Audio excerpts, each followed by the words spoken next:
Bienvenue sur DMG TV, les histoires mystiques. Tu es nouveau sur la chaîne, n'oublie pas de t'abonner, de laisser un commentaire, de liker et de partager. Tu vas raconter une histoire, il y a un numéro à l'écran sur le plus 237 655 81 90 17. Envoie ton histoire et on va jouer sur YouTube, Facebook et TikTok. On poste plusieurs histoires tous les jours sur YouTube, la chaîne c'est DMG TV.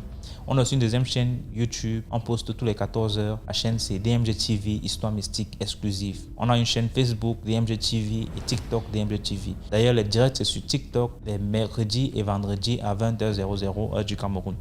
Donc je t'invite à t'abonner sur toutes nos plateformes pour ne pas manquer les vidéos qu'on poste avec des histoires mystiques. Donc on va écouter aujourd'hui des histoires mystiques. S'il vous plaît, laissez un like. Ce qu'on fait c'est pour sensibiliser.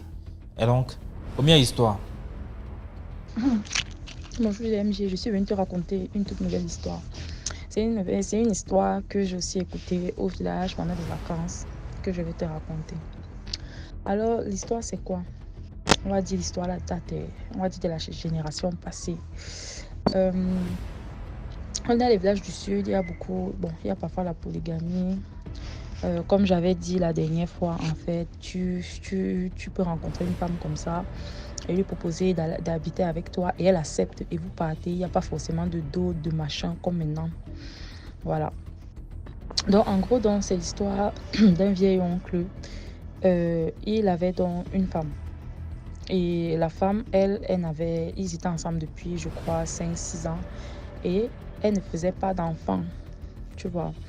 Il lui a donc dit, ah bon, comme toi tu ne me fais pas d'enfant, moi je vais donc décider de prendre une deuxième femme. Je vais me balader dans les villages. Si je vois une femme qui m'intéresse, je lui demande de venir vivre avec moi, avec nous. Elle dit, oh non, moi je ne veux pas, je suis ta seule femme et tout. Si je ne fais pas d'enfant, tu veux que je fasse comment? C'est Dieu qui donne et tout, patati, patata. Et elle ne voulait donc pas. Mais le gars, lui, il a laissé, un an après, il a décidé que bon, je vais le faire. Il s'est donc baladé dans un village et tout. Il est parti, il a trouvé une femme. Il a ramené la femme. La première femme n'était pas contente. Ça faisait toujours les problèmes là-bas à la maison.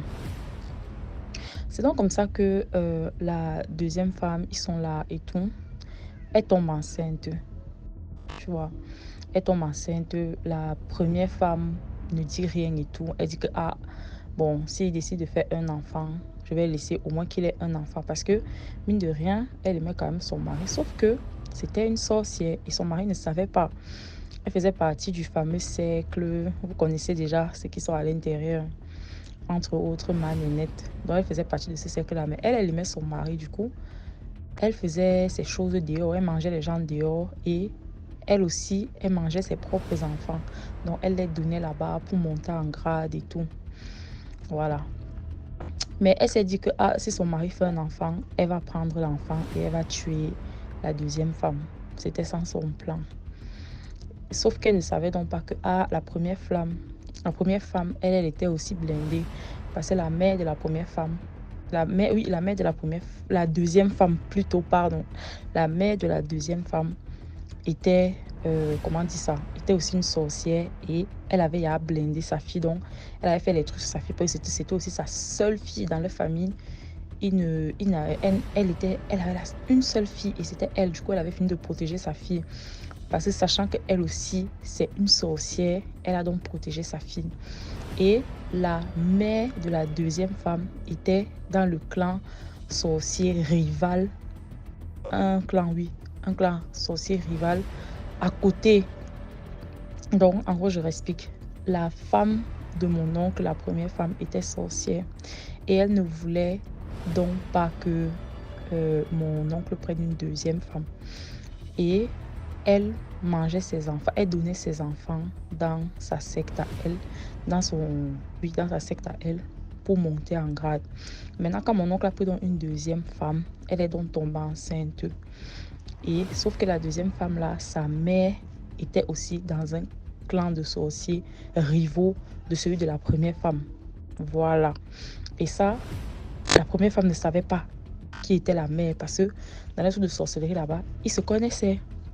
C'est donc comme ça qu'elle a donc laissé la deuxième femme faire un enfant. Elle a donc dit que tu fais un enfant et ça s'arrête là. Donc la deuxième femme, elle est tombée enceinte, elle a accouché. On dit que bon, comme elle a fait l'enfant, elle constate que son mari la néglige un peu. Et elle aimait son mari. Elle constate que le mari la néglige un peu. Elle décide donc que bon, je vais donc tuer la deuxième femme et je vais rester avec l'enfant. Elle s'est dit que bon, il faut que je tue l'enfant vite. Là, elle a accouché, ça fait 2 mois, l'enfant a 2 mois. Il faut que je la tue comme ça, l'enfant ne saura pas que je ne suis pas sa mère.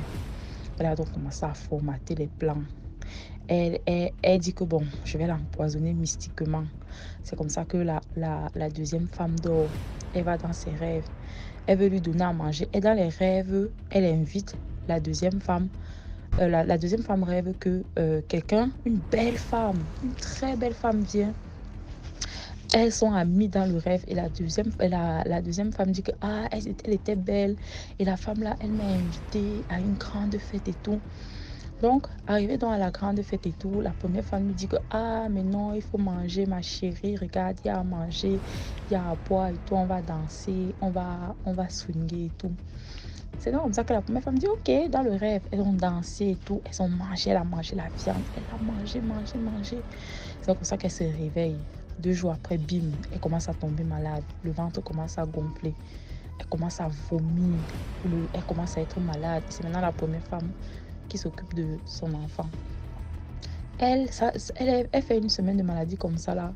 La première femme dort, la première femme rêve.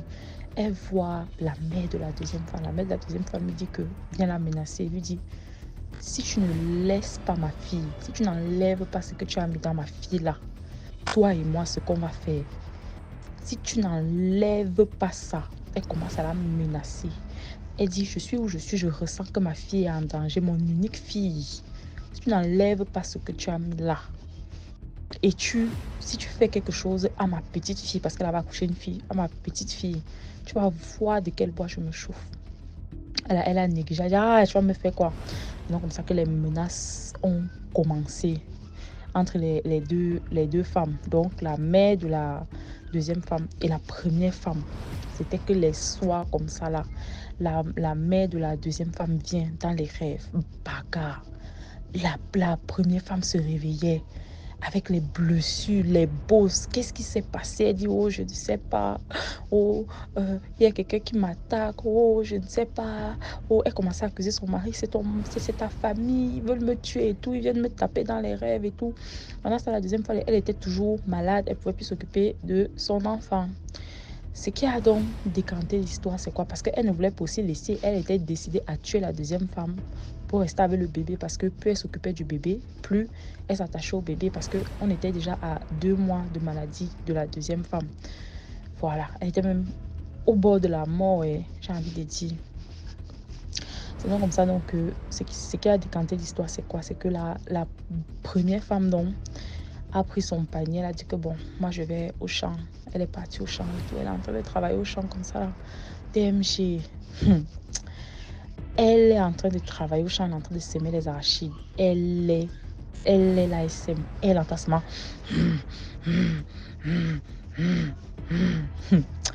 Elle dit qu'elle soulève la tête comme ça là. C'est pas quoi? Un énorme tigre. Et une tigresse.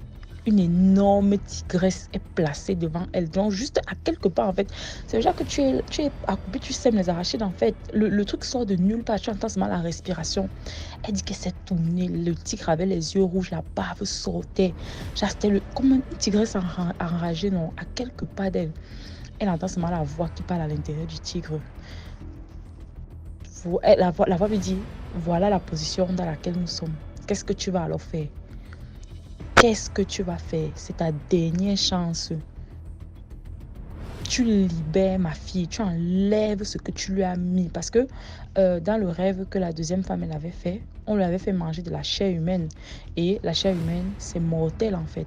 Si tu n'as pas un esprit fort, si tu ne peux pas évacuer, si tu ne pries pas, c'est mortel. Elle dit donc que bon, nous sommes dans cette position. Un pas et je te déchiquette. Un pas et je finis avec toi parce que elle a été prise par surprise et en général quand tu prends un sorcier par surprise il n'a ni le temps de se préparer ni le temps de faire quoi ni le temps de se transformer. C'était vraiment qu'elle faisait un mouvement là, on finissait avec elle. Elle lui a dit nous deux on se connaît donc là je te donne 5 minutes je reste dans cette position, je te donne 5 minutes, tu vas enlever ce que tu as mis dans ma fille, tu vas laver son ventre, tu vas faire sortir ça. Sinon, je finis avec toi et tu n'iras nulle part. C'est ce qu'elle lui a dit. Elle commence à paniquer, elle veut faire la bouche là. Oh, tu crois quoi, tu crois quoi, tu crois. C'est comme ça que la tigresse saute sur elle. Coup de patte. Boum, en fait, elle lui a donné un coup de patte entre les cheveux et la joue. Donc, une plaie béante. Elle a commencé à crier. Wow, wow, wow, wow, wow. Personne ne va t'entendre, maman, personne ne va t'entendre. Elle s'est donc résignée, c'est comme ça donc que mystiquement, là, elle sort de son corps, je ne sais pas comment elle fait. Elle va voir la deuxième femme qui est malade là-bas. C'est comme ça donc que mystiquement, elle enlève, ne me demandez pas comment, mais elle enlève ce qu'elle a mis à l'intérieur de la femme et tout. Elle enlève, elle part, elle dit oui, j'ai enlevé, c'est bon, laisse-moi et tout. Elle dit oui, et tu rends son enfant. Elle dit oui, je suis désolée, je ne vais plus faire et tout. Et c'est donc comme ça que le tigre a disparu. Elle est donc rentrée et la plaie est restée. Parce que jusqu'à présent, bon, avant qu'elle ne décède, elle avait une énorme cicatrice. C'était vraiment des griffes en fait qui étaient restées imprimées sur son visage. Et elle raconte ça à qui veut l'entendre. Et c'est donc comme ça que quand elle est donc revenue au village, elle a donné l'enfant à contre-cœur. Et c'est donc comme ça que la deuxième s'est rétablie et tout. Parce que la deuxième, elle était tellement tombée malade subitement qu'elle n'avait même pas eu le temps de prévenir sa mère, ni le temps de rien faire. Parce que la première avait pris son téléphone. Elle disait à la première, oui, il faut prévenir mes parents. La première disait, mais oui, je vais prévenir tes parents, ne t'inquiète pas et tout. Rien n'était fait. Son mari là-bas, lui, l'avait à l'enfant. La première avait à retourner la tête. Donc lui, abonné absent. C'est donc comme ça qu'elle s'est quand même rétablie. Elle a pris son enfant. Elle a dit que sa mère est venue la chercher elle-même. La mère de la deuxième femme est venue la chercher avec l'enfant. Et c'est donc comme ça qu'ils étaient donc partis. Donc voilà l'histoire que je vais te raconter aujourd'hui. Commentez, likez, partagez et puis bye. Bon, c'était la fille du Sud. Merci beaucoup pour l'histoire. Maintenant, on passe à la deuxième histoire. Bonjour DMGTV, bonjour à la famille DMGTV. Plus de bénédictions sur nous tous, la famille. Partageons, likons et puis commentons. La famille, je viens ici vous parler d'un endroit sacré en Afrique qui est un lieu reconnu dans le monde entier comme un endroit où les miracles se produisent et les gens viennent de partout pour bénéficier de ces miracles-là. Alors, cet endroit est situé, c'est au Nigeria, dans Isoko Delta State. Et ce site s'appelle Araya Bible Site. Donc Araya, A-R-A-Y-A. Et l'histoire d'Araya, c'est laquelle? En fait, c'était une maman qui, un jour, revenant de son champ avec son panier d'igname, elle se sent fatiguée, elle décide de cacher son panier d'igname quelque part dans les herbes là. Arriva à la maison, envoyait un de ses enfants récupérer le panier. Malheureusement, arrivée à la maison, elle se rend compte que les enfants ne sont pas là, il n'y a personne à envoyer.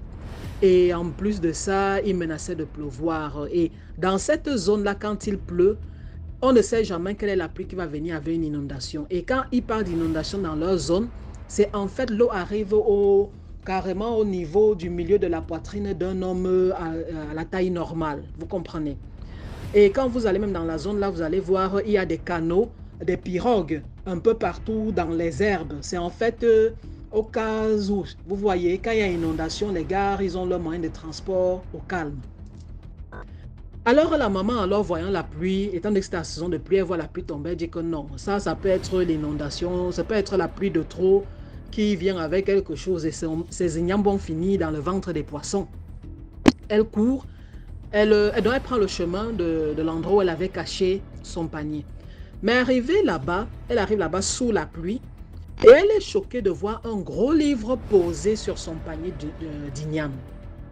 Mais ce qui l'étonne encore plus, c'est le fait que le livre ne se mouille pas. La pluie tombe partout, tout est mouillé, mais le livre est sec. Alors elle court, elle va avertir sa famille. Et phénomène de boule de neige, la famille avertit la communauté, les patriarches arrivent, tout le monde pour voir le miracle. Et ils se rendent compte, les rares personnes qui étaient là qui pouvaient lire l'anglais, se rendent compte que ce n'est même pas en anglais, ils ne savent pas dans ce qui est écrit sur le livre, là, c'est une autre langue. Ils décident alors d'aller dans le village voisin appeler un prêtre. C'était le prêtre Proto, un prêtre anglais. Ils vont alors appeler le père Proto. Quand le père Proto arrive, lui aussi, il est dans les vapes, il ne sait pas ce qui se passe. Il dit alors non, laissez-moi partir avec le livre, je vais revenir dans une semaine vous dire en fait exactement ce qui se passe avec ce livre-ci. Et les gens déjà là-bas étaient déjà en train de dire que, ah, donc comme les Blancs sont venus, ils disent que la Bible, Dieu leur a seulement parlé à eux, alors que nous, on connaît Dieu. Voilà que Dieu nous a aussi envoyé notre livre. Donc les gens étaient déjà chauds. Le prêtre dit que non, laissez-moi partir avec le livre. Il part avec le livre. Une semaine passe, 2 semaines passent, 3 semaines. Ah, c'est comment? Ils vont maintenant là-bas, mais prêtre, où est le prêtre? Nous sommes venus chercher notre livre. Si c'est qu'il ne peut pas lire, il n'y a pas de problème. Qu'il nous remette notre livre. Nous-mêmes, on va chercher, on va voir comment on va lire ça. Surprise, on a dit que non, le prêtre est parti. Il est parti en Angleterre et il est même arrivé là-bas. Il est mort. Votre livre a disparu. Comment ça, notre livre a disparu? Donc, il attendait de porter notre livre, aller là-bas et puis après, il meurt. Bon, ils ont bien sûr compris qu'on venait encore de leur voler un artefact. Qui allait aller en Angleterre à l'époque, là, il n'y a pas de téléphone, il n'y avait rien. Qui allait aller en Angleterre à cette époque-là chercher le prêtre Proto, où est-ce qu'il est parti avec notre livre et tout. Donc, on avait juste volé leur artefact. Mais plus tard, ils se rendent compte, malgré tout, que parce qu'ils avaient décidé de faire de cette zone-là un peu comme un sanctuaire, dont les gens allaient là-bas se recueillir, prier. Quand tu avais besoin de quelque chose, tu allais prier là-bas.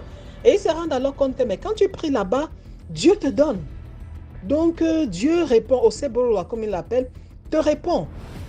Les gars, alors, c'est comme ça que ça part de bouche à oreille. Les gens commencent à fuir dans ces zones. Et aujourd'hui, à nos jours, cet endroit est un site de miracle, en fait. Les gens viennent de partout dans le monde prier là-bas. Ils ont construit des lieux de prière, des lieux de méditation. Les gens viennent de partout, surtout en saison sèche, parce qu'en saison pluvieuse, vous pouvez tomber dans l'inondation. Et en plus de ça, il y a une source d'eau. Ils s'étaient aussi rendu compte qu'il y a une source d'eau là, une source d'eau jaune qui soigne aussi. Soigne dans quel sens? Les gens qui ont cancer de la peau, qui ont des maladies, qui ont des trucs, ou bien on leur a lancé des trucs, soit physiques ou bien spirituels, mettent cette eau-là dans, ils mélangent avec leur eau, ils se lavent avec, ça les soigne.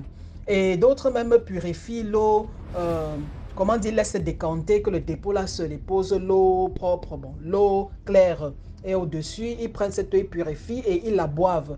Quelle que soit, selon la maladie, mais ils disaient que la seule condition, c'était il fallait avoir les mains propres et le cœur pur. Donc cet endroit-là, c'est Araya.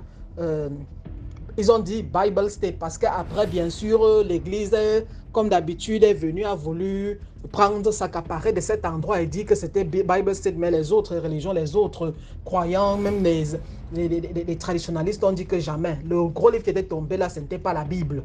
Vous avez volé. On ne sait même pas ce que c'était.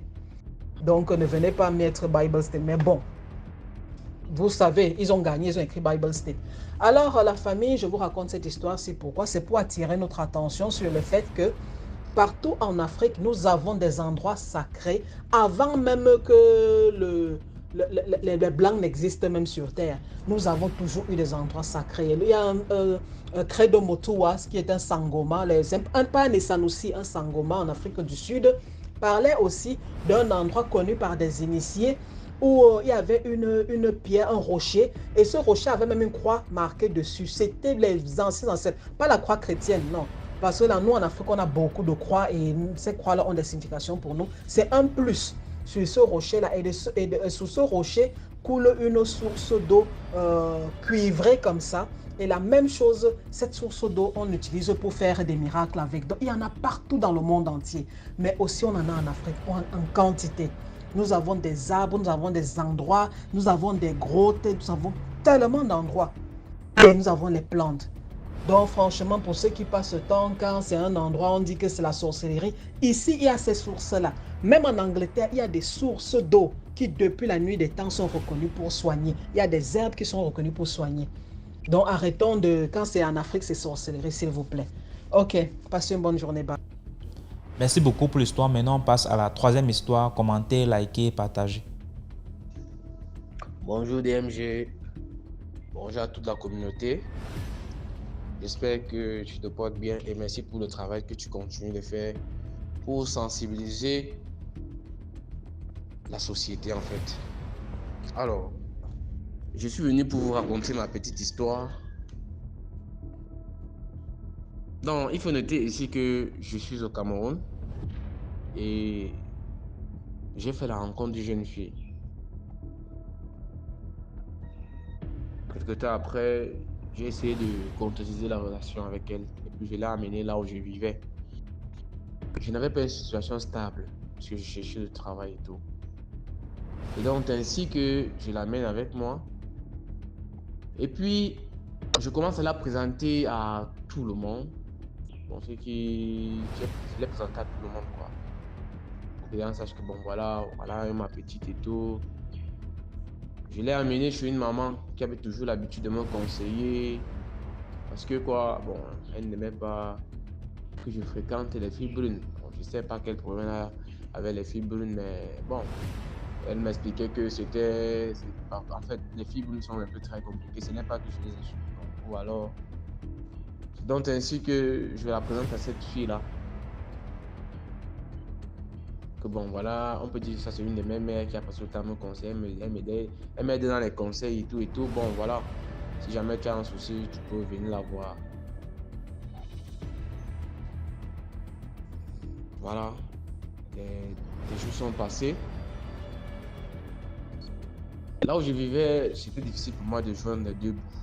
Parce qu'il fallait que je me nourrisse, que je nourrisse aussi là. On a fait des petits travaux là-bas. C'était juste pour avoir quelque chose dans l'estomac.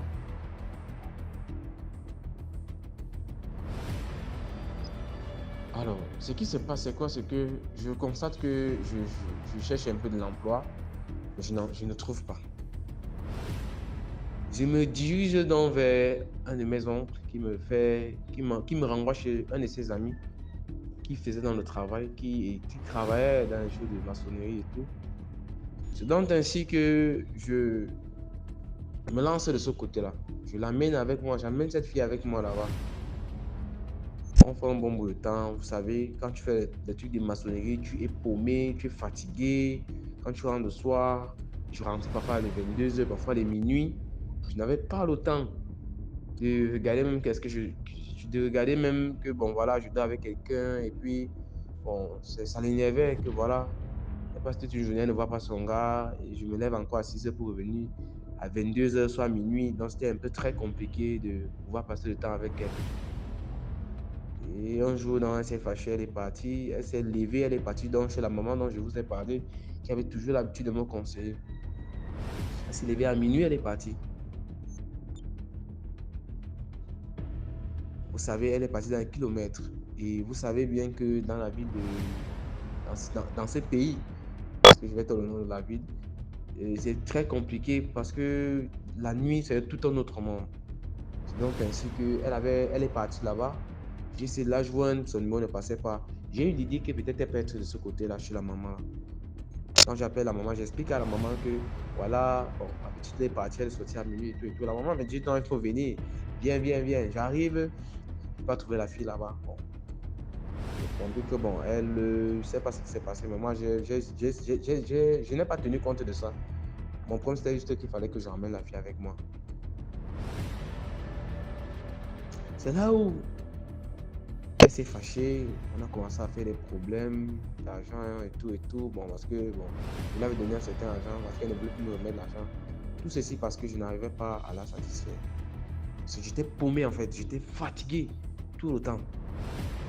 C'est comme ça qu'elle ouvre dans le débat devant la maman là, elle dit à la maman là que bon voilà, dès là elle n'arrive même pas à me toucher et tout. Bon, voilà. J'ai eu honte, franchement, j'ai eu honte et puis bon, quelques temps après, pour essuyer la honte, j'allais faire l'impossible. Et puis, je ne peux pas dire l'impossible, j'ai fait quelque chose que, bon, voilà, je ne regrette pas quand même. On a eu à faire un enfant. Sauf que, en la mettant enceinte, la vie est devenue très difficile pour moi.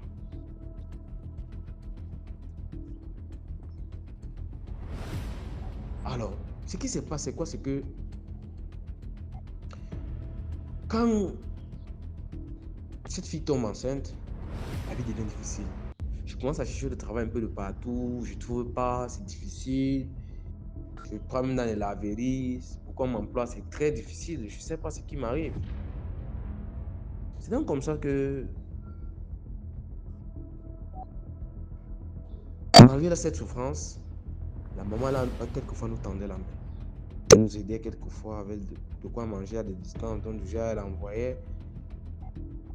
Parfois, elle me donnait les 1000 francs pour qu'on reste un peu, pour qu'on ne soit pas abattu quand même, quoi. Alors, un jour, je suis parti travailler à la laverie. J'avais laissé ma petite à la maison.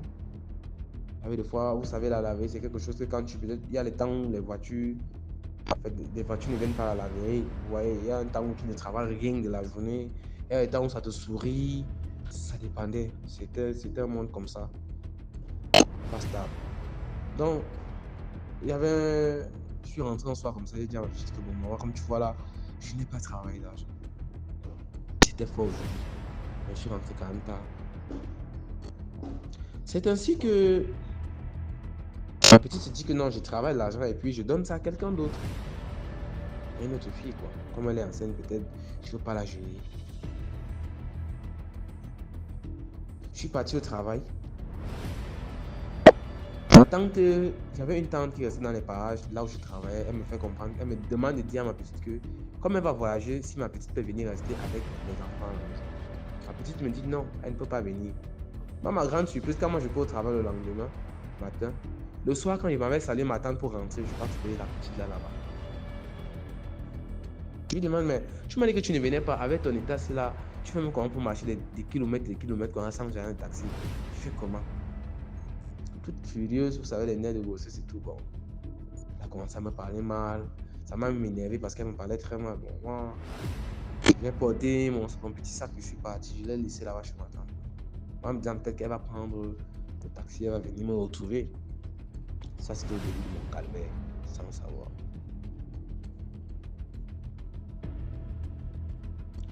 Ce qui se passe, c'est quoi? C'est que on a eu des problèmes, elle et moi. Des sérieux problèmes même. Quand ma famille même s'est mêlée même de ça. C'est donc ainsi que la maman qui nous aidait souvent, ma copine et moi là, c'était du genre, elle m'appelle pour me dire que vraiment ta copine n'est pas une bonne personne. Elle appelle ma copine aussi pour lui dire que vraiment ton gars n'est pas un bon gars et tout et tout et tout. Donc elle essaie de balancer des deux côtés. Et il faut noter ici que cette femme là m'avait donné des prières pour prier. Elle en avait aussi donné aussi à ma copine pour prier. Alors, cette femme n'a pas eu d'enfant. Ce qu'il faut noter, c'est qu'elle n'a pas eu d'enfant. Elle n'avait jamais, elle ne connaît pas ce que c'est l'instinct maternel, si on peut dire ça comme ça. Elle ne connaît pas ce que c'est une sensation maternelle, quoi. Bon. C'est donc comme ça que, étant au travail, parce que j'avais des problèmes avec ma copine, étant au travail, elle m'appelle dans la soirée, elle me dit, mon fils, j'espère que tu vas bien. Oui, je lui dis, non, je vais bien, maman. Elle me dit, bon, je vais te demander un truc. S'il te plaît, ne prends pas ça mal. Je veux l'enfant que ma copine porte dans l'enfant. Moi, tout naïf, je ne savais pas. Tout ce que je lui ai dit, c'est que moi, je n'ai aucun problème. Il faut aller demander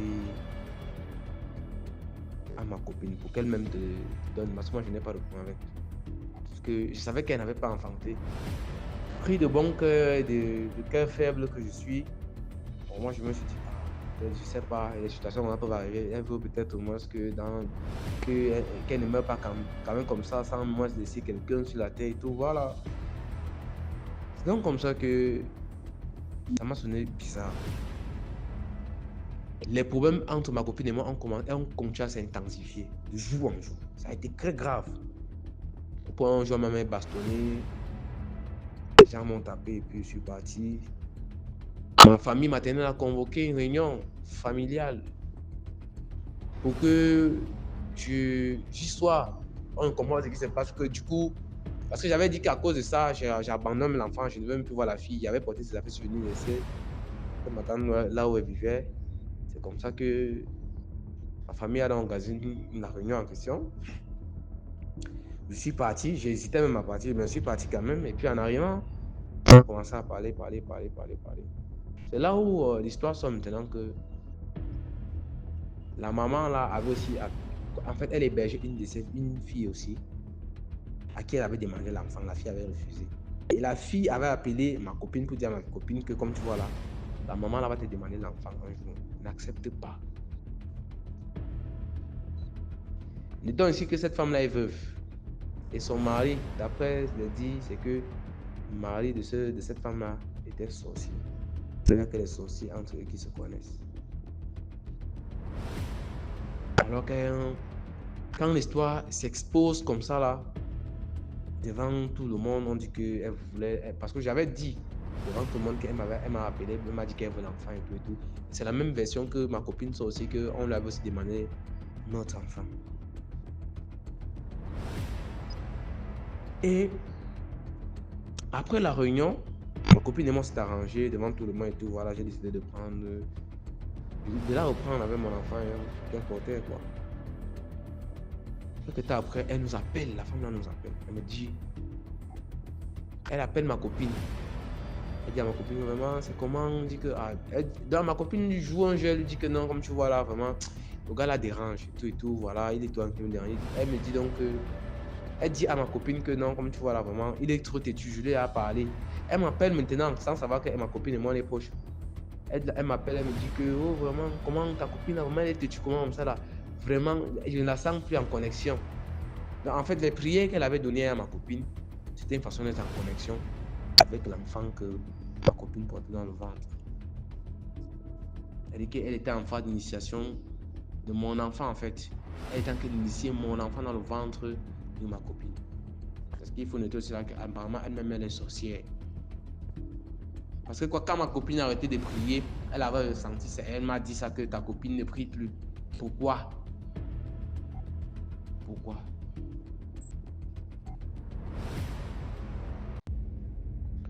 Nous étions faibles face à cette situation. Pourquoi? Parce que cette femme-là nous avait parfois tendu la main. Et on dit souvent, je ne sais pas comment ça se dit, cet adage se dit, pour un pot qu'on t'offre, tu peux donner ta vie comme ça. C'est-à-dire que pour les bienfaits qu'elle avait eu à nous faire, je n'ai pas tenu, j'ai été faible face à elle. Pourquoi? Parce qu'elle nous a offert, elle nous aidait quelquefois. Alors, ce que je veux dire ici aux gens, c'est quoi? C'est que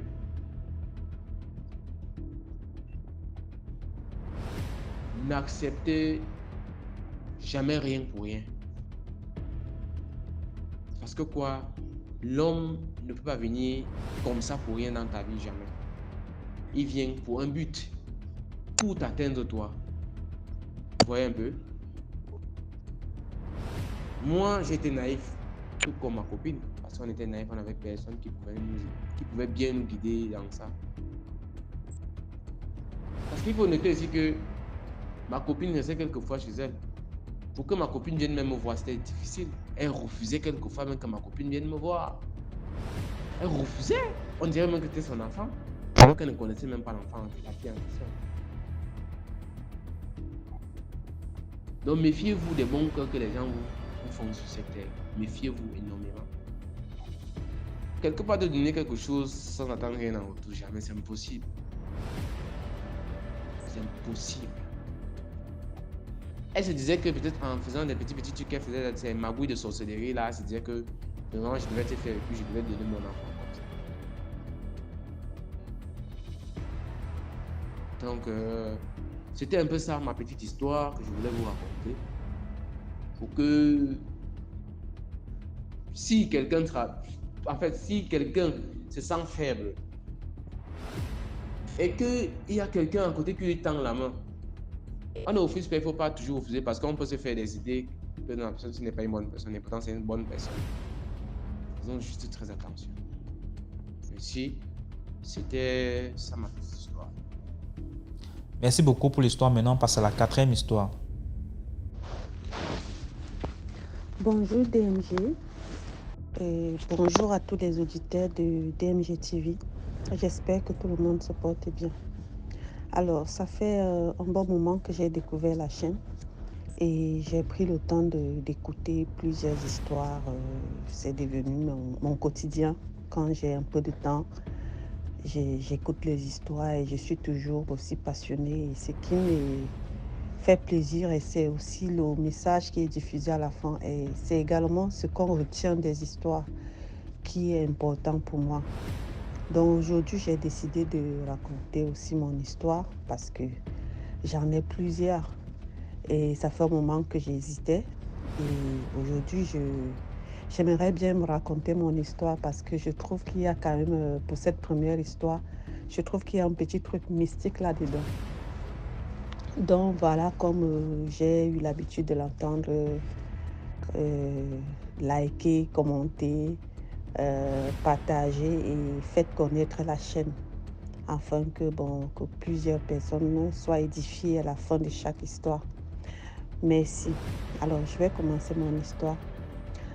Alors, c'est quand je vivais encore au Cameroun. J'étais en formation de restauration.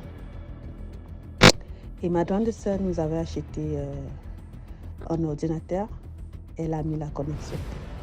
Et en cette période-là, c'était beaucoup plus, on entendait les recherches Internet et tout ça. Et donc, moi aussi, je me suis lancée. Pour moi, au début, c'était vraiment comme un jeu parce que, bon, c'était quand même... c'était avoir Internet dans sa maison et un ordinateur, c'était waouh, quoi. Donc, j'étais tellement contente de ne pas me déplacer comme tous les autres qui vont dans les cybercafés et tout ça. Donc, moi, j'étais contente d'avoir Internet chez moi à la maison. Donc, j'ai commencé, aussi à faire des recherches, à causer avec des gens tous les jours. Et c'est comme ça que, j'ai rencontré quelqu'un. Au début, je savais que beaucoup ne sont pas sérieux. Ils vont commencer à te demander, montre-moi ceci, montre-moi cela et tout. Mais bizarrement, avec celui-là, dès le début, j'ai vu que, il parlait bien. Et dans ce genre de recherche, parfois, on ne se limite pas à une seule personne.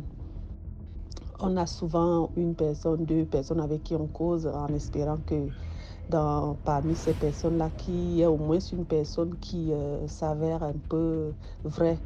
Et c'est comme ça que dès le début, je commence à causer avec lui et je me rends compte qu'en fait, il parle bien, il dit des choses dont je ne m'entendais même pas et tout. Jusqu'au jour où, il décide de venir me voir. Je ne m'attendais pas du tout et tout. Bon, bref. C'est comme ça que je vais sauter un peu la partie où, comment il est venu, tout se passait bien, tout s'est bien passé, tout ça, il est venu. Donc, quand il arrive alors au Cameroun, moi, je suis très contente. En plus, c'était avec la complicité de ma sœur parce que, quand j'ai fait sa connaissance, j'avais déjà ma sœur en Europe et je les ai mis en contact pour que, qu'elle puisse aussi me donner une idée sur la personne et tout. Donc, c'est comme ça que quand il organise son voyage, je ne suis même pas au courant qu'il arrive. Donc, il organise ça avec ma sœur. Et à l'aéroport, un jour, elle me dit, on va m'accompagner, je vais recevoir une amie qui arrive. Et c'est comme ça que j'arrive et je découvre que c'est lui. Et je suis dans la joie, je suis bien contente et tout. Bon, bref. Donc, pendant son séjour, on décide d'aller à Tribi. C'était ma deuxième fois d'aller à Tribi. Donc, on décide d'aller à Tribi, c'est à la mer, pour ceux qui ne connaissent pas. Donc, on décide d'aller à Tribi. On arrive à Tribi, on avait loué, on arrive, l'hôtel que je connaissais, on est descendu. Et quand on arrive, on découvre que l'hôtel est plein et qu'il reste juste une chambre. Mais cette chambre, elle est disponible qu'une nuit, parce que le lendemain, il y a des gens qui vont arriver et qu'il faut libérer avant midi. Donc, c'est comme ça qu'on dit, comme on était fatigué, on avait fait un long voyage et tout, on dit, ok, on va dormir cette nuit et demain, on aura le temps de chercher un autre hôtel. Donc, on a dormi cette nuit-là à l'hôtel. Tout s'est bien passé. Le lendemain, on s'est levé, on a payé ce qu'on devait et tout. On a décidé d'aller chercher, parce qu'à Tribu, il y a beaucoup d'hôtels. On a donc décidé d'aller chercher un autre hôtel à Tribi. Et donc comme ça, on va à Tribi, on prend nos valises et on s'en va chercher un autre hôtel. On avait un ami qui était venu là, qui nous accompagnait et tout. Donc, c'est comme ça en cherchant des hôtels, on tombe dans un hôtel et on voit un hôtel et qui était bien, qui me plaisait bien, mais c'était bien. Et c'est comme ça qu'on décide, de s'installer. Heureusement que, on n'a pas payé pour peut-être pour les une semaine qu'on devait passer. Donc on a dit, bon voilà, on va d'abord voir la première nuit, si tout va bien, et comme ça on va rester. Sauf que cette nuit-là, c'était impossible de dormir parce que dans cette chambre, le lit, le matelas n'était pas du tout bien. C'est-à-dire, il était tellement mou, c'est-à-dire vous êtes couché au milieu, vous vous retrouvez au milieu et c'est comme ça qu'il parle, qu'il bouge, moindre petit geste. Bon, vous imaginez un peu l'histoire, le truc, quoi. Moindre petit geste, broum, tu entends un bruit, mais on se demandait, mais comment c'est possible d'avoir des lits comme ça dans un hôtel, quoi. On avait l'impression que la nuit, tout le monde t'attend, quoi. C'est-à-dire le bruit, tu tournes et juste un peu comme ça, il y a un bruit, tu fais un petit geste, il y a un bruit. C'est comme ça qu'on dit, ok, bon, c'est bon, on va pas rester là, on va rester une nuit et le lendemain, on va chercher un autre hôtel. Et le lendemain, comme une deuxième fois, on décide d'aller chercher un autre hôtel. On va, on cherche, on arrive dans un premier hôtel. Ça ne me plaisait pas beaucoup, ça me plaisait, j'ai dit non, ça ne me plaît pas. Et c'est comme ça qu'on va dans un autre hôtel. Celui-là me plaisait même encore moins.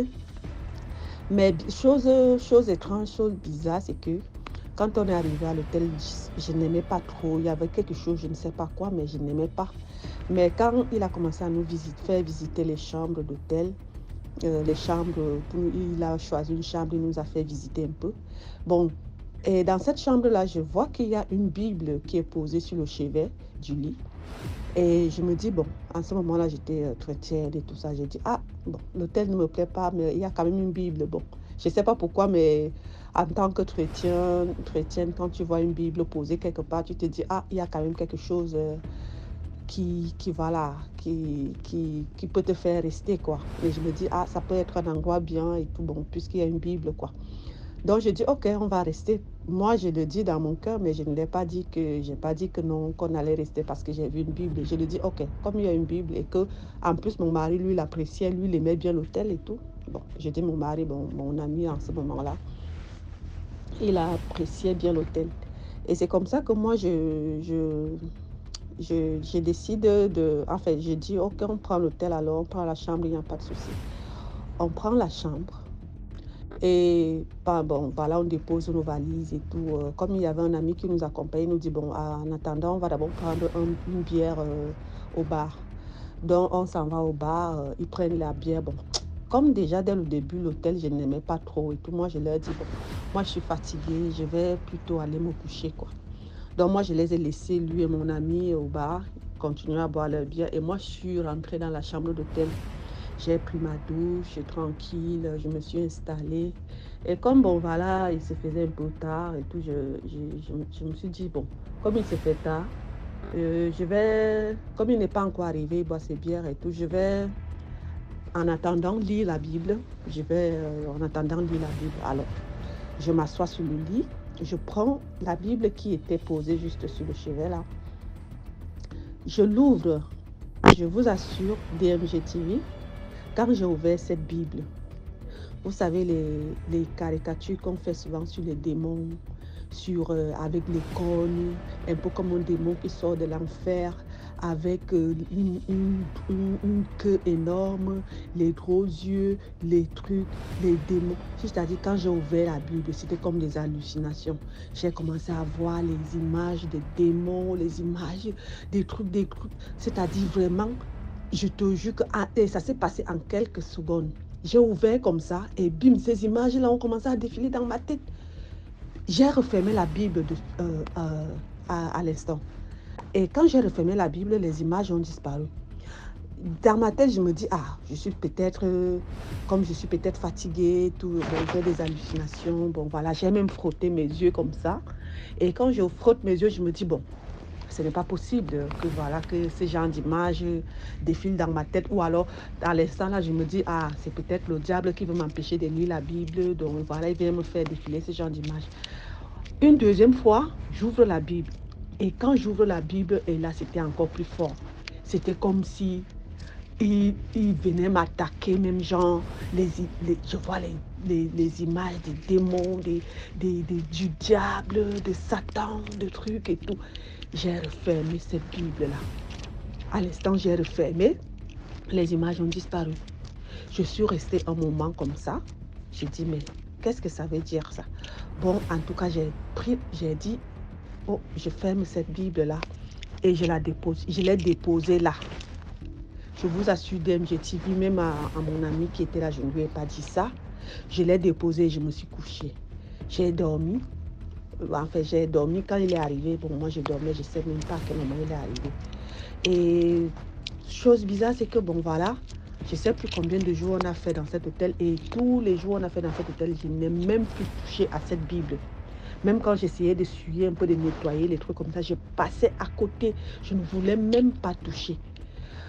C'est comme ça jusqu'à ce qu'on est rentré de Tribi.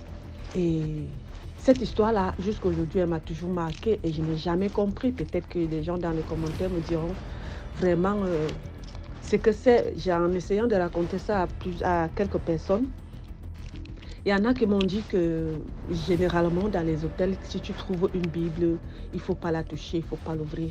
Parce que généralement aussi, c'est des endroits où les chrétiens, les gens qui sont dans les sectes là, ils vont déposer des choses pour attirer les membres et tout. Certains m'ont donné certains m'ont donné leur part de ce qu'ils en pensaient de cette histoire et tout. Et moi, je n'ai jamais compris pourquoi vraiment j'ai eu ce genre d'hallucination en ouvrant une Bible qui est censée être un livre saint, et c'était la Sainte Bible, hein, qui est censée être un livre saint, un livre voilà, où tu ne peux pas traîner, quoi. Et jusqu'à aujourd'hui, je n'ai jamais compris parce que, bon, je ne sais même pas aussi si l'homme avec qui j'étais, c'était quelqu'un de simple.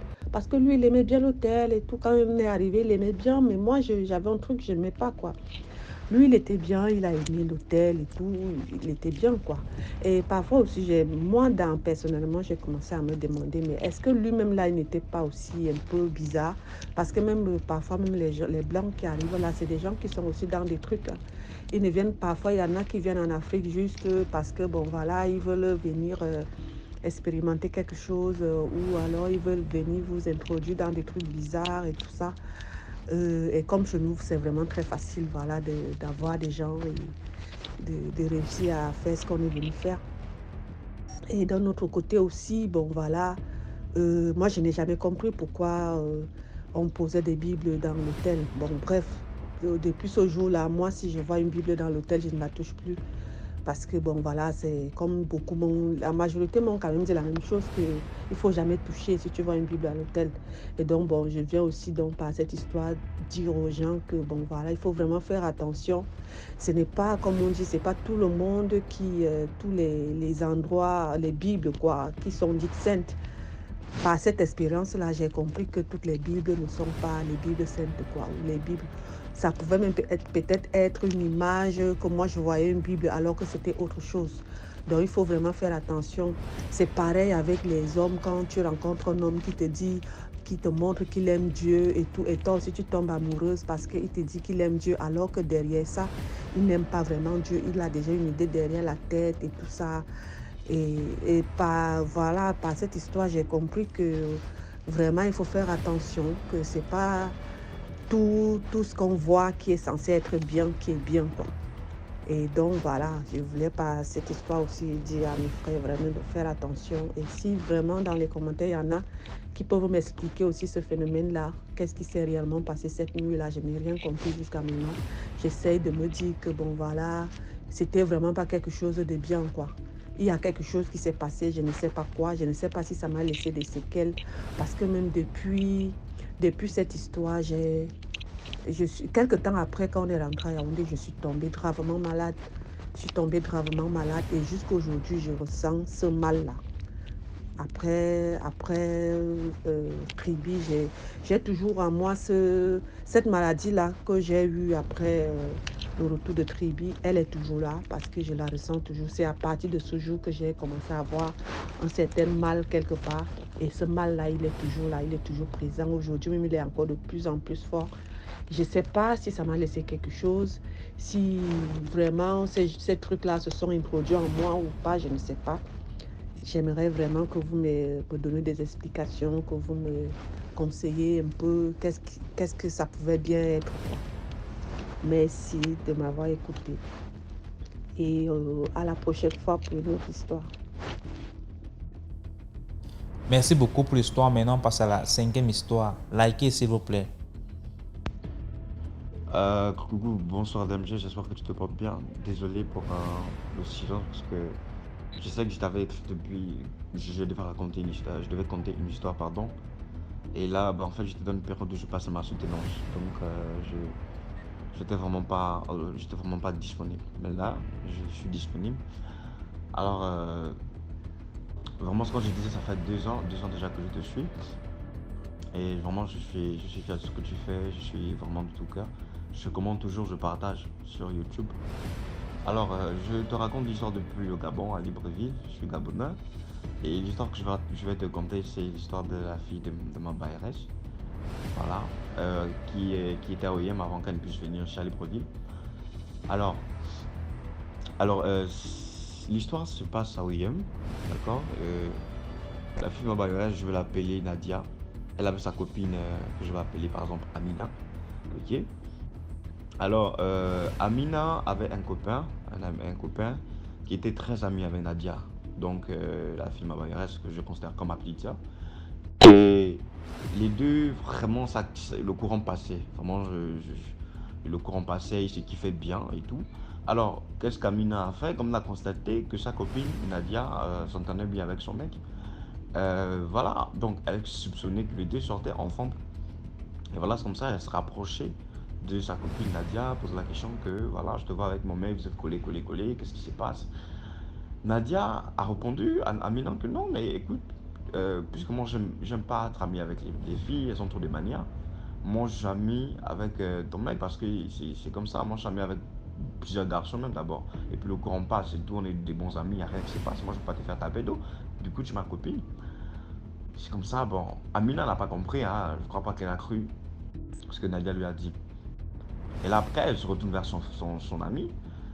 Que ben moi je te vois coller avec ma copine, qu'est-ce qui se passe? Si vous ne sortez pas ensemble et tout.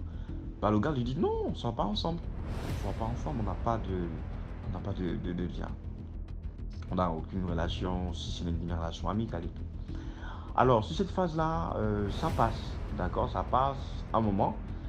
Et un jour, puisque Amina et Nadia sont dans la même classe, elles sont en troisième les deux. Donc, Amina d'abord, c'est une fille, elle ne participe pas parfois au cours. Elle participe au cours et quand elle vient, elle a toujours la moyenne, elle est toujours parmi les premières et tout ça. Donc, les gens la voient un peu du genre un peu bizarre parce que je sais pas, c'est toi qui rate les cours. Tu t'es même pas à jour vraiment, c'est-à-dire c'est comme si tu n'étais pas en classe, mais c'est toi qui as les grandes moyennes, c'est toi qui réussis et tout ça. Donc, un jour, Amina dit à Nadia que bon, écoute, moi je vais aller au foyer, je vais prendre un truc à manger, donc tu me gardes le sac, mais ne fouille pas mon sac, t'as pas le droit de fouiller mes affaires, je te jure, ne fouille pas mon sac, ne regarde rien, ne cherche rien, ne fouille pas mon sac de toute façon. Et là, Nadia dit ok, vas-y alors, et tu vas au foyer et tout ça. Alors Amina elle est partie, et là, quand Amina est partie, désolé, la note va être un peu longue parce que l'histoire est vraiment un peu longue, vraiment longue, mais je vais essayer d'être bref. Alors quand Amina part, Nadia reste. Quand elle fait le sac, elle s'est fait le sac. Et du coup, elle voit un vieux doigt, mais vraiment DMG, un vieux doigt, un très vieux doigt. Ah, qu'est-ce qui se passe? Et le doigt, c'était le pouce, parce que c'était un vieux doigt, un doigt qui ne... Vraiment, on sentait que ça a vraiment duré. Ça a duré, un vieux, très vieux doigt. Et là, au moment où elle fuit le sac, sa copine est venue vraiment en vitesse. Et tout. Comme sa copine est venue en vitesse, elle dit que mais qu'est-ce que je t'ai dit? Je te disais pas fouiller mon sac, t'as fouillé mon sac et tout. Ça elle dit non, moi je n'ai pas fouillé ton sac. Elle dit si tu as fouillé mon sac, de toute façon ce que tu as vu toi-même là-bas, c'est ce qui va t'arriver. C'est comme ça que bon, elle a dit bon, de toute façon Nadia elle n'a pas vu ça comme si c'était de la réalité, elle a banalisé. Elle a banalisé et tout. Voilà comment elle va à la maison et tout. Parce que désolé, avant ça, elle disait que sa grand-mère lui avait laissé un héritage. C'est-à-dire que on lui avait posé la question, mais comment tu fais? Tu viens pas au cours? Tu viens pas au cours? Tu n'assistes pas au cours? Mais comment tu fais pour avoir les moyens et tout ça? C'est comme ça, elle avait quand même raconté. Elle avait dit non, ma grand-mère avait laissé un héritage. Et c'est l'héritage de sa famille. C'est-à-dire qu'ils seront toujours devant, ils seront toujours à la tête, toujours les premiers, excellents. ils n'ont pas besoin de participer au cours. Donc l'héritage qu'on va laisser là, c'est ce qui fait en sorte qu'elle puisse être excellente comme ça. Et voilà, donc du coup, le doigt en question, donc c'était l'héritage dont elle parlait. C'était l'héritage. Et voilà, voilà comment Nadia rentre à la maison. Sur le coup, chemin de l'école, quand elle marche, elle est tombée évanouie. Boum. Comment ça? Elle est tombée évanouie le premier jour. Les gens qui étaient là à la cour l'ont amenée à l'infirmerie et tout ça. On s'est dit peut-être aussi la fatigue, peut-être qu'elle n'avait pas mangé et tout ça, on l'a raccompagnée à la maison. Donc du coup, ce qui s'est passé en classe, elle a commencé à se poser des questions, que mais finalement, c'est comment j'ai vu, je crois que c'est ce qui m'arrive, parce qu'elle m'a bien prévenu que c'est ce qui va t'arriver, en tout cas toi-même là-bas. Et donc elle a banalisé en tout cas une fois, bon, elle s'est dit qu'elle se sentait mal et tout ça, mais ça n'était jamais arrivé. Le lendemain, elle est repartie à l'école et tout ça. Quand elle marche, elle va à l'école, après les cours, hein, et puis avec sa copine, ça s'est salué, ça dit bon, ça disait bonjour et tout ça, comme si de rien n'était, hein, comme s'il n'y avait pas de problème. Et là, quand elle sort des cours, en allant sur la route, vraiment, elle a senti une personne qui la pousse avec une pression, avec une force. Elle est tombée, boum. Et à chaque fois, elle s'évanouit. Donc ça devenait une habitude. Donc elle n'avait pas parlé de ça à quelqu'un. C'est là où on a dit que bon, vraiment c'est compliqué. On a appelé les parents et tout ça parce que à l'école, on a appelé les parents que non, mais votre fille ici, ça ne va pas parce qu'à chaque fois, elle fait les mêmes crises, elle s'évanouit et tout ça. C'est là où la mère de Nadia a appelé et tout ça. Donc, on va envoyer le billet pour qu'elle vienne sur Libreville. Comme il y a sa soeur qui est praticienne, donc il fallait qu'elle se fasse traiter et l'examen ici en approchait parce qu'elle était en troisième, elle devait passer l'examen. Et là, quand elle vient en Libreville, on amène chez la petite soeur de sa maman, qui est tradipraticienne. Et là, il va falloir qu'on puisse lui faire un bain. Et quand ils arrivent et tout, bon, on l'a installé et on a commencé à faire à Nadia un peu la consultation. Elle a consulté, ça veut dire que la praticienne a fait la consultation. Et quand elle pose la question à Nadia, qu'est-ce que tu as fait? Nadia dit, moi je n'ai rien fait. Donc jusqu'alors, elle nie. Parce que la dernière fois, on a posé la question, sa copine a posé la question, est-ce que tu as fait mon sac? Elle a dit non. Donc la tradipraticienne pose la question, tu as fui le sac de quelqu'un, qu'est-ce que tu as fait? Elle dit, non, moi je n'ai pas fui le sac de quelqu'un. Non, mais si tu as vu quelque chose dans le sac, et la chose que tu as vue, c'est ça qui te poursuit.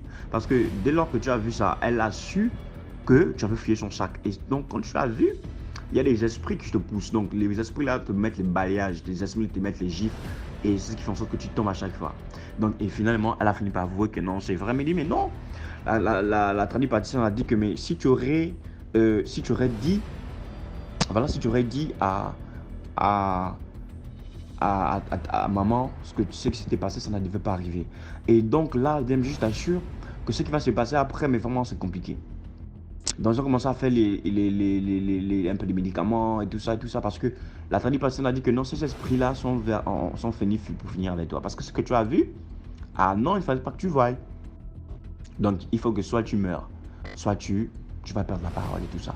Donc on va peut-être rendre folle et tout ça. Donc il fallait faire un travail et tout. Donc on a fait un lavement, en fait en seau.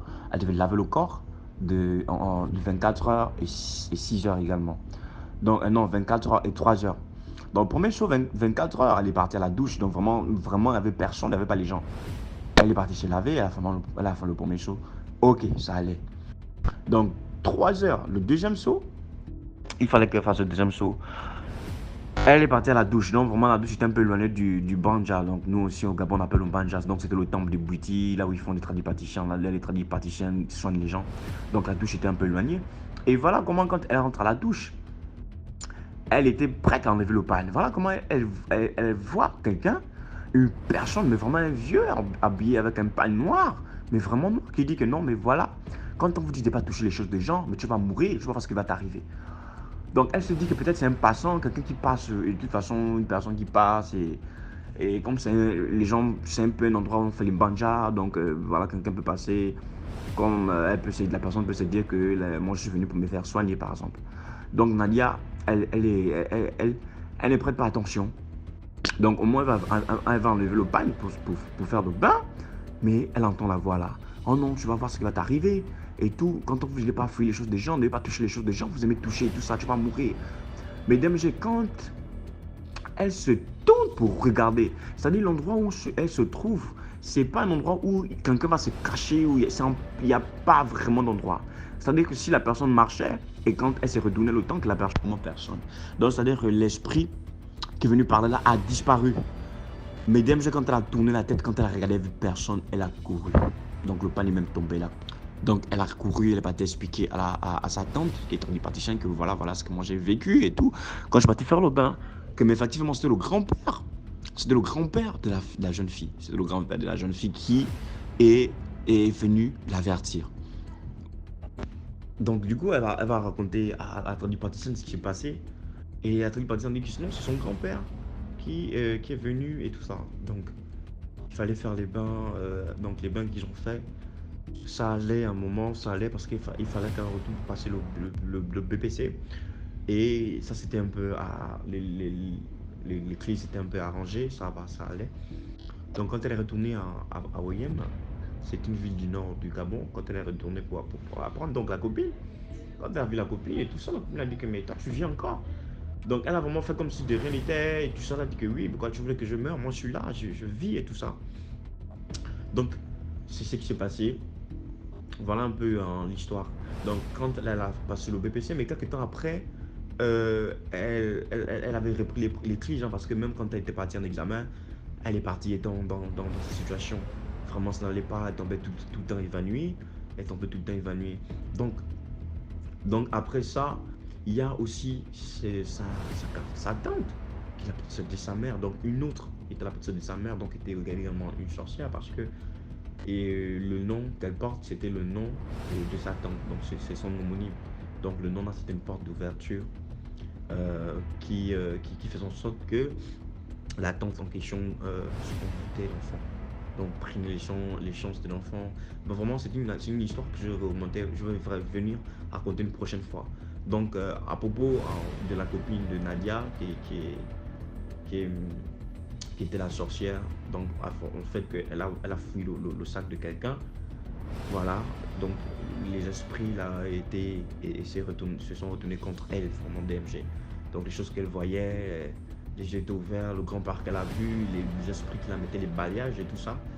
Donc voilà un peu la morale de l'histoire, c'est que on peut être là, la copine se disait peut-être que non seulement elle sortait avec son mec et le sac qu'elle avait fouillé, donc les choses qui devaient l'arriver, c'est parce qu'elle a menti. Donc quand on vous demande, on vous confie quelque chose, on vous donne des recommandations, mais vraiment évitons de toucher ce qui ne nous appartient pas. Vraiment évitons de toucher. C'est un peu la morale de l'histoire. On ne sait pas qui est qui. Lorsqu'on rentre en classe, c'est les personnes qui jouent avec les intelligences des gens. Les personnes qui rentrent, elles ont des pratiques. Vraiment, elles utilisent des choses, des héritages vraiment que leurs parents les ont laissés, mais vraiment c'est mystique. Donc la morale de l'histoire, vraiment, faisons attention avec qui on marche, mais surtout respecter les consignes. Quand quelqu'un vous dit par exemple ne faites pas ça, ne touchez pas ça, il faut vraiment respecter pour éviter d'être victime des conséquences vraiment néfastes qui peuvent se retourner contre vous. Voilà, c'est un peu ça l'histoire que je veux raconter. Mais là, vraiment là, j'ai cité vraiment quelques parties pour être bref dans l'histoire. Voilà, c'est un peu ça DMG. Merci beaucoup pour l'histoire. Maintenant, on passe à la 6e histoire. Bonjour DMG TV, bonjour à la famille DMG TV. Plus de bénédictions sur nous tous, la famille. Partageons, likons et puis commentons. La famille, je viens ici raconter une histoire racontée par un Gangan sur la télévision gabonaise. Et je vous raconte cette histoire parce que j'ai suivi l'épisode 707, la première histoire, celle du jeune homme qui a rencontré une fille sur le net là, et quand elle lui a demandé de venir lui rendre visite, elle est apparue dans son salon. Donc, qu'est-ce que le Gangan dit? Le Gangan dit alors la famille, il y avait un initié là-bas au Gabon.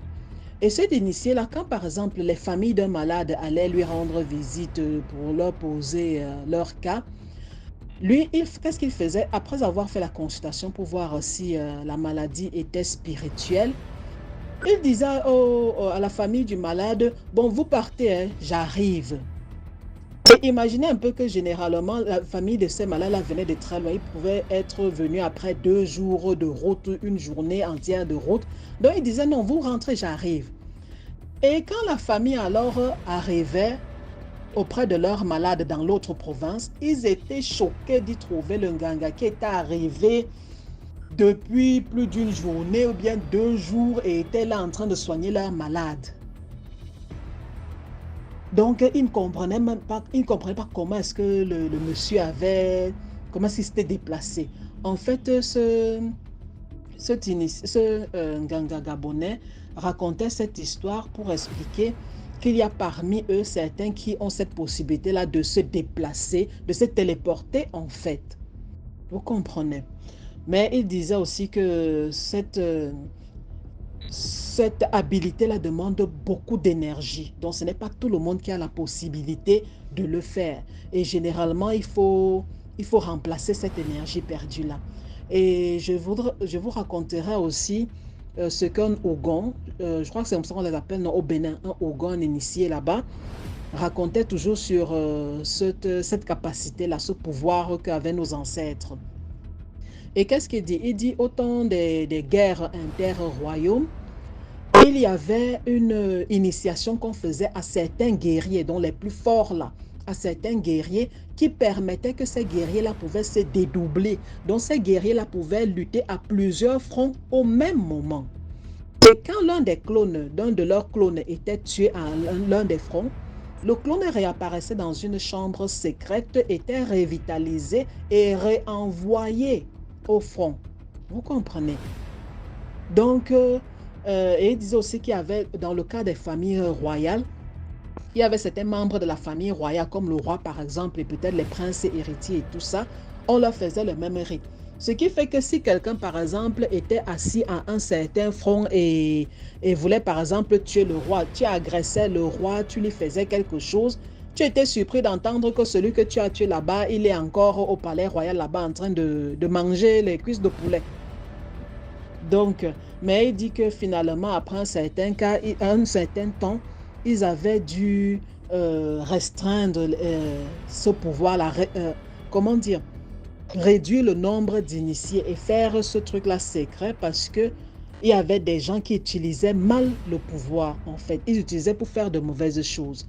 Donc, par exemple, il y avait des gens qui allaient, par exemple, abuser les femmes des autres dans les champs. Donc, pendant que lui, il est assis, tu es avec ton ami à la terrasse en train de boire le bon vin de palme, lui, il est au même moment en train d'abuser de ta femme au champ. Ça fait que quand ta femme vient te dire que, chérie, mais celui-ci, il était au champ, il a fait ceci, il a fait cela, le gars dit que, mais comment ça, il est ici, on est en train de boire le vin depuis. Vous comprenez un peu? Donc, c'est ce que le Ougon du Bénin racontait. C'était sa contribution à lui. Et vous vous souvenez aussi ce que la princesse du Sud nous avait raconté, le Katofoy, qui, pendant qu'il était à la terrasse en train de causer avec son oncle, était venu au même moment, s'était dédoublé, était venu à la cuisine la menacer. Donc, passez une bonne journée. Le monde est fantastique. Vivons seulement. Voilà, c'est tout pour aujourd'hui. J'espère que vous avez aimé la vidéo d'aujourd'hui. Commentez, likez, partagez. Si Tom Chenezou a raconté, envoie ton histoire numéro à l'écran. On se prend demain pour une autre vidéo. Ciao.